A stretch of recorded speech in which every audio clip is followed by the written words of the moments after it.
My name's Ian Caselli. I own and operate Caselli's Market Garden in Brandon, South Dakota. We sell greens primarily that we sell wholesale to grocery stores and restaurants in the Sioux Falls area.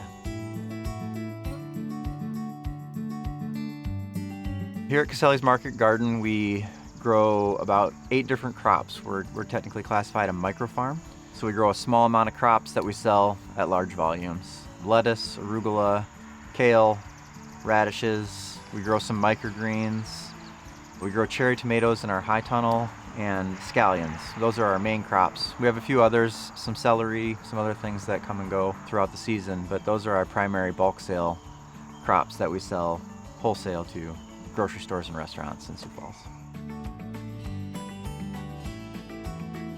Here at Caselli's Market Garden, our goal or our mission is to grow healthy food for our community. We have put a strong emphasis, strong value on caring for the land that we grow on. Part of our operation is that we are low till.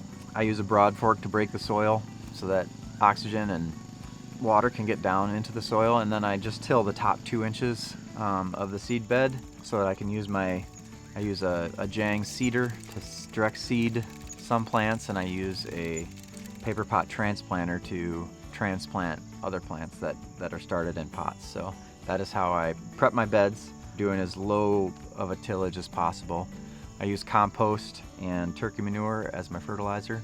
Those are the main ways we plant and grow and care for our soil and our operation. We start growing in February in our high tunnel. We grow greens in the high tunnel through May, and then in May we transplant. We take out the greens and we transplant tomatoes into the high tunnel. I grow all cherry tomatoes. We fill our high tunnel with cherry tomatoes in the summertime. We move all our greens outdoors. We have beds that are 30 inches by 100 feet, and each one of our garden beds gets 4 crops per season, approximately 4 crops per season. Everything that we grow is either seed to harvest within 40 days or transplant to harvest within 40 days, with the exception of cherry tomatoes that are in the high tunnel. And then at the end of the season, usually about September, October, the tomatoes are done in the greenhouse. We pull those out, we put greens back in the greenhouse, and the greens grow through November approximately. If we can make it to the end of November, that's usually our goal. Over the last couple years, we've averaged about 5,000 pounds of produce a season that we've sold. I think one of the main benefits that local restaurants and grocery stores are getting when they're buying local produce from market gardeners and farmers like myself is that I'm harvesting, washing, packaging, cooling, delivering in the same day. So the same day that head of lettuce was in the garden growing, it's going to be on the shelf at the Co-op Natural Foods or on a plate at Bread and Circus Sandwich Kitchen.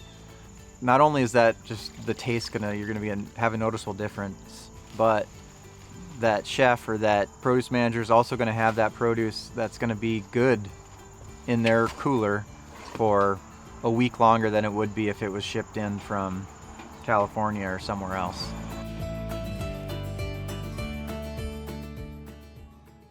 So I used the EQIP program through the NRCS to get my high tunnel. I built this high tunnel 5 or 6 years ago using an NRCS EQIP grant, and it's been incredible.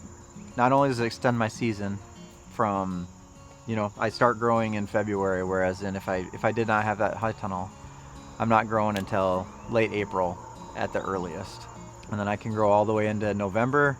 I could grow later, but things just slow down and the profitability of it goes down, so I usually quit the end of November, but it gets me through there, whereas I would be done in October for sure if I did not have that high tunnel. So it extends my season so I can have local food going into our community on a more regular basis in the shoulder seasons, and my business can be more profitable because I can grow outside of the normal windows that I would be able to if I did not have that high tunnel. They helped me pay for it. It was a cost share program, and the value that saved me made it realistic for me to actually buy the high tunnel.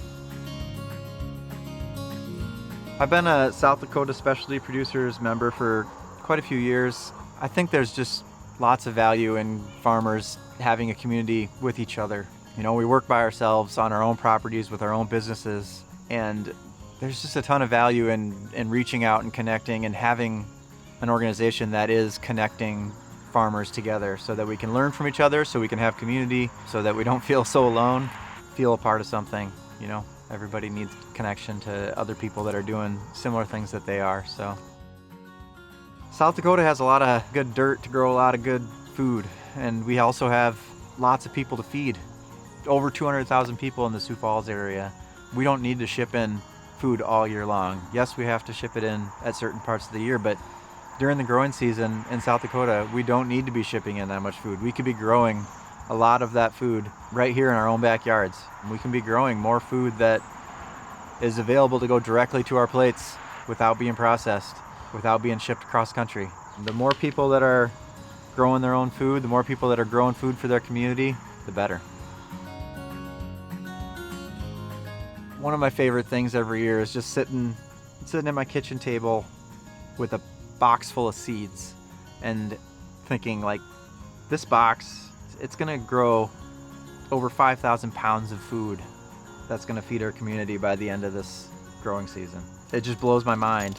Every year, it happens every year. I sit there and look at that and go, oh, there's no way, that's crazy. Yeah, that's one of the most rewarding things to think about at the beginning and the end of the season.